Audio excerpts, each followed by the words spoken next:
కింజరపు రామ్మోహన్ నాయుడు శ్రీకాకుళం ఎంపీగా వరుసగా మూడోసారి గెలిచి కేంద్ర కేబినెట్లో మంత్రి పదవి పొందారు. మంత్రి పదవి పొందిన వారిలో అతి చిన్న వయస్కుడు.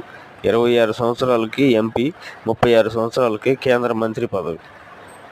డాక్టర్ పెమ్మసాని చంద్రశేఖర్ గుంటూరు ఎంపీగా మొదటిసారి గెలిచి కేంద్ర మంత్రి పదవి సాధించారు.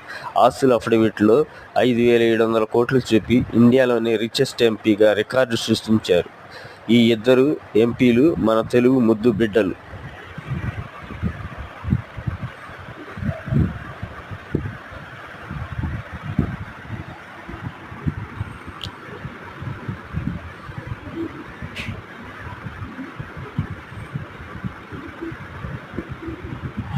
ఫ్రెండ్స్, ఈ వీడియో కనుక మీకు నచ్చినట్లయితే లైక్ చేయండి, షేర్ చేయండి. ఇలాంటి మంచి వీడియోలు మరిన్ని అందిస్తూ ఉంటాను.